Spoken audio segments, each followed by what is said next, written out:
बात 2001 की है, जब मैं प्रिंस पब्लिक स्कूल में जॉब किया करती थी। मैंने 2 साल वहाँ जॉब की, 2001 में और 2002 में। मेरा जॉब छोड़ने का मन नहीं था, लेकिन मुझे जॉब छोड़नी पड़ी। रीजन क्या था? मेरा बेटा उस समय 2 साल का था। अचानक हमें पता चला मेरी मदर इन लॉ को शुगर हो गई है। तो मेरा बेटा बहुत छोटा था, तो वो उसकी केयर करती थी, बहुत अच्छे से करती थी। वो उनका लाडला भी था उस समय, बट वो थक जाती थी अपनी प्रॉब्लम्स की वजह से। मेरे पीछे से घर का काम भी हो जाता था, तो वो बहुत थक जाती थी। तो ये चीज मैं फील करती थी कि वो छोटे बच्चों को संभालने में बहुत परेशानी फील कर रही हैं। तो मैंने अपने हस्बैंड से डिस्कस किया कि मैं अब घर रहकर अपने बच्चों को देखूंगी, जब स्कूल जाने लग जाएंगे तो उस समय मैं फिर से जॉब स्टार्ट करूंगी। और मैंने जॉब छोड़ दी अपने बच्चों की वजह से। लेकिन मैं घर पर अकेले, मतलब घर पर खाली नहीं बैठ सकती थी। मेरे को शुरू से हैबिट है, जब मैं 6th क्लास में थी तब से मुझे हैबिट है। मैं घर के काम सीख गई थी, 6th क्लास में थी। कुछ ऐसा हुआ था, मम्मा बीमार बहुत हो गई थी, तो मुझे घर के सारे काम 6th क्लास में ही आ गए थे। कपड़े धोना, सफाई करना, खाना बनाना, सब सीख लिया था मैंने। तो मैं काफी बचपन में ही काफी मैच्योर हो गई थी हर काम में, जिसकी वजह से मेरे गांव के अंदर सभी लोग मुझे बहुत पसंद भी करते थे, मेरी व्यवहार की वजह से, मेरी हैबिट्स की वजह से।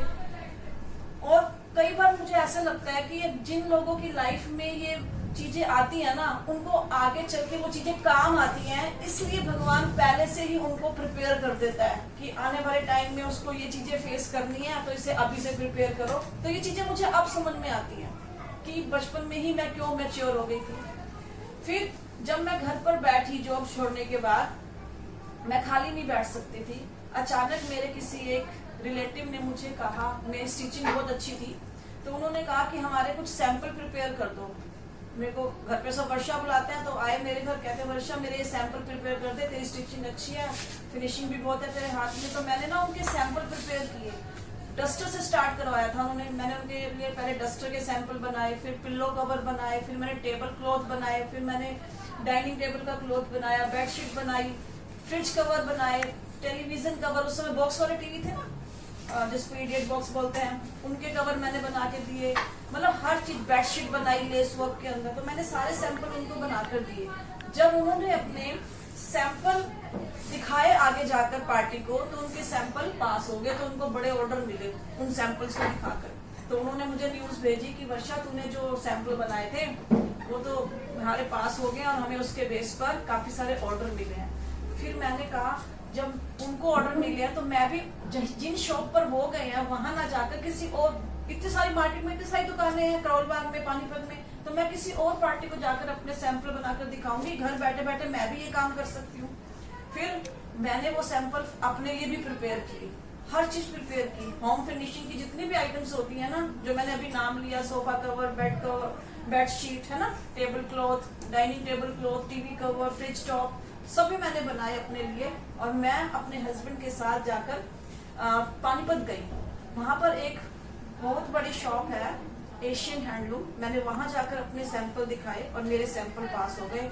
और उन्होंने मुझे हर पीस के, हर चीज के, जितने भी मैंने सैंपल दिए थे ना, बनाए थे, हर सैंपल के मुझे 200-200 पीस के ऑर्डर दे, और उनके बिके भी खूब। और फिर मेरे यहाँ क्या कहते हैं, ऊपर जहाँ पे आपकी क्लास लगती है ना, कई बार आरमा मैम भी लेती हैं ऊपर, जहाँ स्नेहा मैम भी लेती थी आपकी क्लास, तो वहां पर मैंने अपनी वर्कशॉप बना दी। मेरे पास 4 वर्कर्स आ गए जो टेलरिंग का काम करते थे, और 2 मैंने एम्ब्रॉयडरी वाले भी रख लिए। एम्ब्रॉयडरी वर्क भी होता था, हम सूट भी स्टिच करवाते थे, सूटों के ऊपर एम्ब्रॉयडरी होती थी। फिर साड़ी यहाँ भी बनवाती थी, बहुत सुंदर साड़ी। मेरे पास अभी भी 4-5 साड़ी हैं, और उस साड़ी के लिए तो मुझे बहुत से लोग अभी भी बोलते हैं कि मैम आप वो काम दोबारा से स्टार्ट कर दो, वो साड़ियाँ बहुत सुंदर थी। पर वक्त के हिसाब से मुझे वो काम, टाइमली मुझे वो काम बंद करना पड़ा। उसके पीछे रीजन क्या था? 4-5 साल मैंने वो काम किया।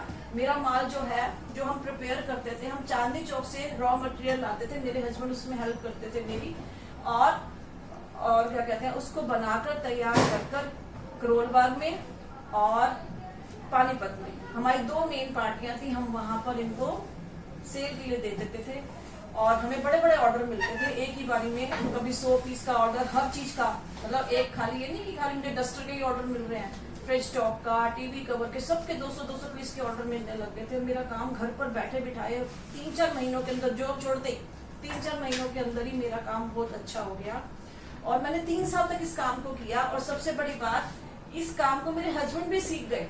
इवन वो जॉब कर रहे थे बट उनको किसी रीजन से जॉब छोड़नी पड़ गई थी, तो वो उन्होंने सारा काम उन्होंने भी सीख लिया। वो मेरी जगह पर वो कटिंग करने लग गए थे जब मैं बच्चों को देखती थी, घर के काम देखती थी। बट साथ साथ उन्होंने अपना प्रॉपर्टी का काम भी वो कर रहे थे। उन दिनों में जॉब छोड़ चुके थे, प्रॉपर्टी का काम शुरू किया था गुड़गांव में, तो वो डेली गुड़गांव जाते थे।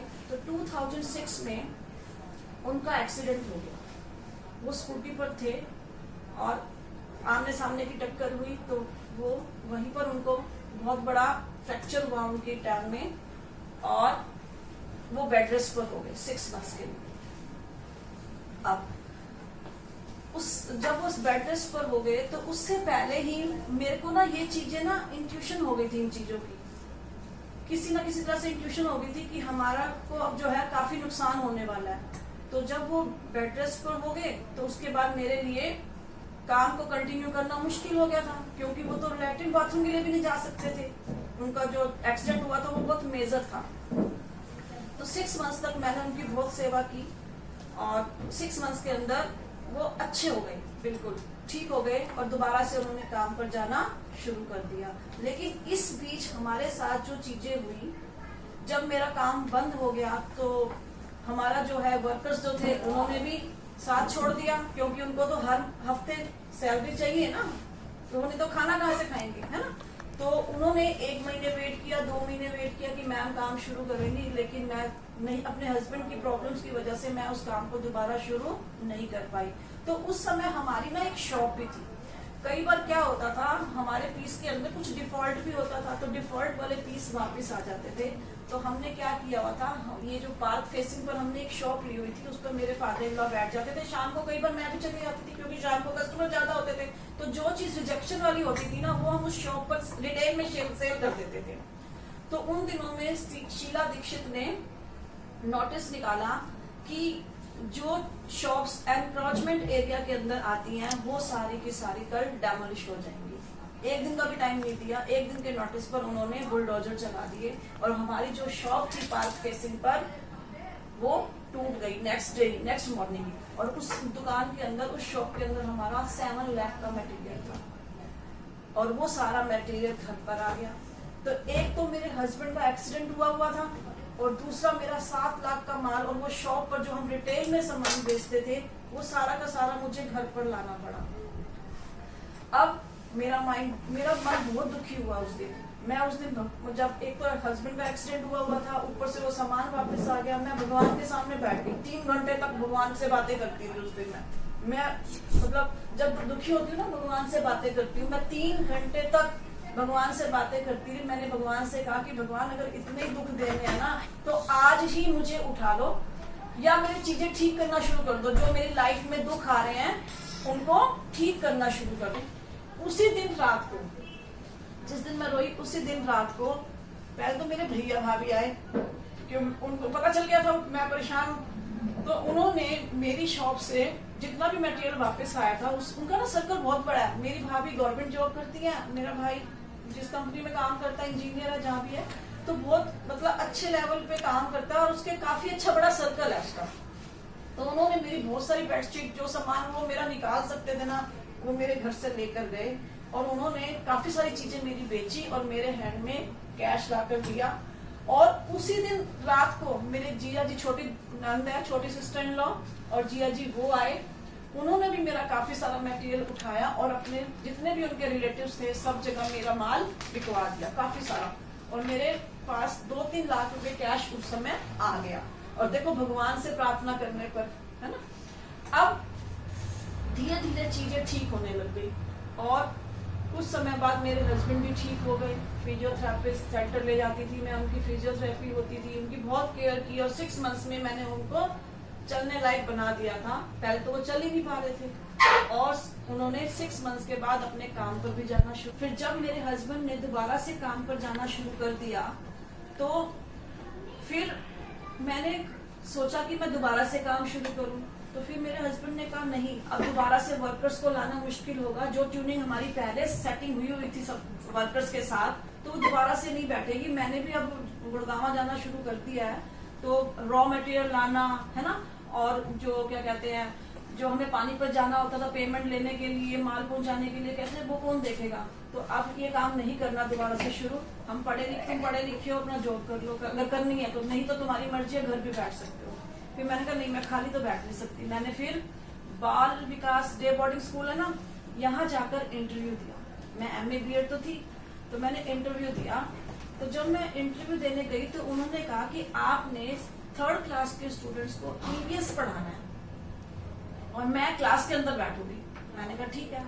तो वो प्रिंसिपल जो थी वहाँ की, वो क्लास में बैठ गई और मैंने उनके सामने EVS का एक चैप्टर पढ़ाया। चैप्टर पढ़ाने के बाद क्लास के अंदर ही प्रिंसिपल ने मेरे लिए क्लैपिंग की। You were teaching perfectly, but when you were teaching you were not using English. It is compulsory when you teach EVS subject in the class, so you will use English. But I was unable to talk in English at that time. I was unable to speak in English. Even my teaching was good, है ना? But I was unable to speak in English. And when I came back home, I told everything to my husband. Then my husband went in Paschim Vihar and he searched one institute from where I can learn English. फिर मैंने Bhaskar school से English speaking course किया, लेकिन 6 months के अंदर मैं speaker नहीं बनी। रीजन क्या था? वहाँ पर कन्वर्सेशन बहुत कम करवाते थे, स्टूडेंट्स ज्यादा थे, तो जिसकी वजह से कन्वर्सेशन नहीं होती थी, ओनली चैप्टर्स पढ़ा देते थे। अब 6 months के बाद चैप्टर्स के ऊपर तो मेरी पहले से ही कमांड थी, क्योंकि मेरे पापा मुझे बचपन से पढ़ाते थे इंग्लिश सब्जेक्ट। मुझे active passive narration, tenses, modals verb सब आते थे। जहाँ से मैंने शुरू किया मैं वहीं के वहीं थी। फिर मुझे बड़ा फील हुआ कि as a daughter in law, मेरे इन लॉज क्या कहेंगे कि 6 months तक गई, इसको इंग्लिश बोलनी नहीं आई। फिर मैंने अपना एनवायरनमेंट खुद बनाया। रात को सारा काम खत्म करने के बाद मैं अपने आप को बोल्ड करके कमरे में बैठ जाती थी और इतना छोटा सा मैंने बोर्ड लिया और सारे चैप्टर्स खुद को पढ़ाती थी सारे। जब मैं वो चैप्टर्स खुद को पढ़ाने लग गई तो मेरा वोकैब एरिया इंक्रीज हो गया, सारे चैप्टर्स टंग पर आ गए और मुझे पता ही नहीं चला 2 महीने में कैसे इंग्लिश मेरे मुंह से निकलना शुरू हो गई। और जब मैंने ये कोर्स किया तो उसके बाद मेरा दिन किया, जब मेरे को सारे चैप्टर समझ में आ गए और अपने आप को पढ़ाते पढ़ाते मुझे सारे चैप्टर्स पढ़ाने भी आ गए, तो फिर मैंने सोचा कि क्यों ना मैं इंग्लिश इंस्टीट्यूट में जाकर इंग्लिश लैंग्वेज को ही पढ़ाऊं।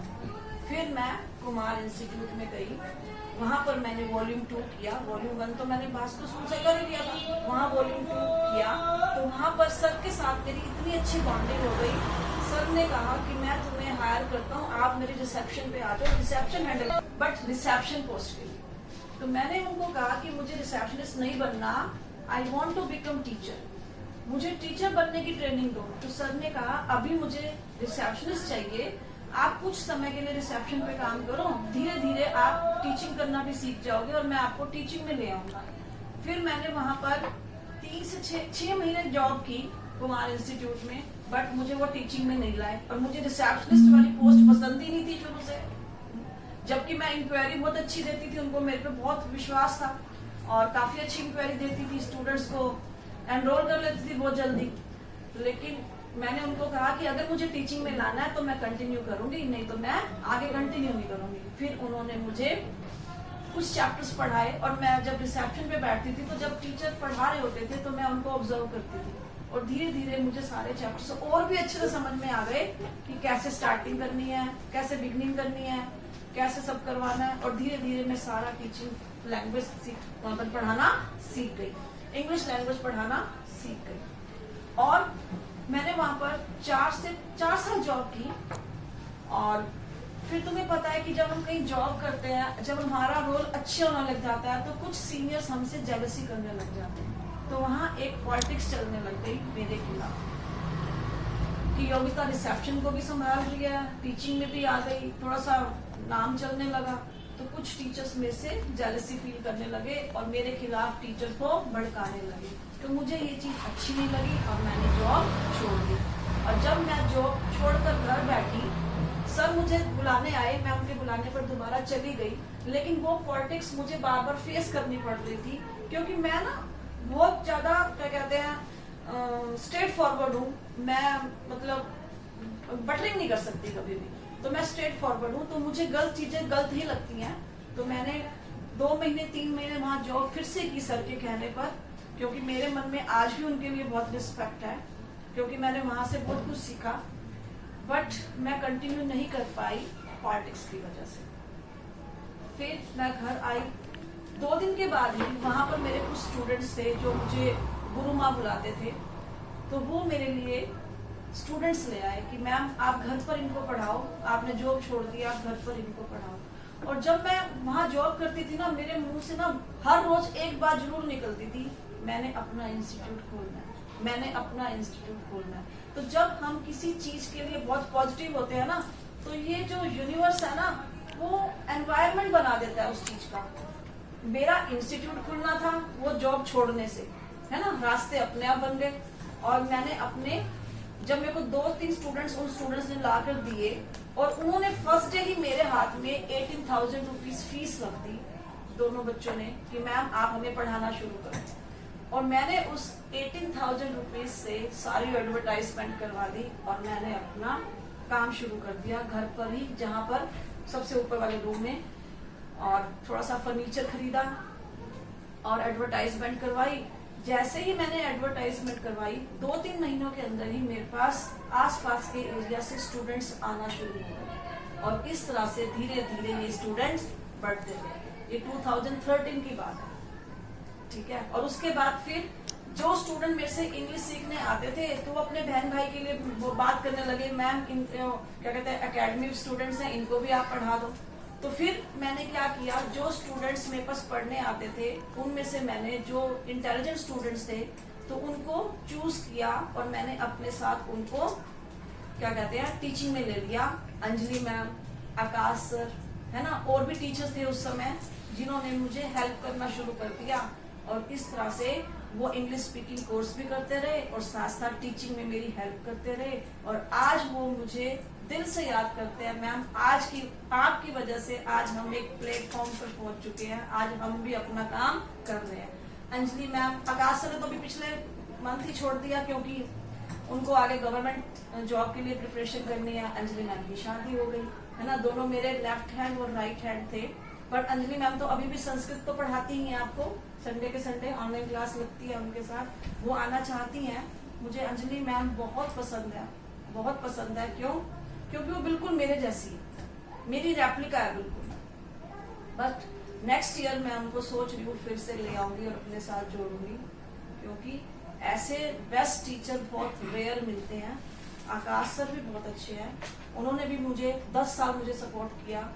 अंजलि ने भी मुझे 10 साल सपोर्ट किया, वो आज भी संस्कृत सब्जेक्ट तो पढ़ाई है। तो जो लोग व्यवहार से अच्छे होते हैं और जिनके जो नॉलेजेबल होते हैं, वो अपना प्लेस बना लेते हैं, ठीक है। They both have soft corner in my heart. तो ये मेरी स्टोरी है, इस तरह से मैंने इंग्लिश लैंग्वेज स्टार्ट किया। यस।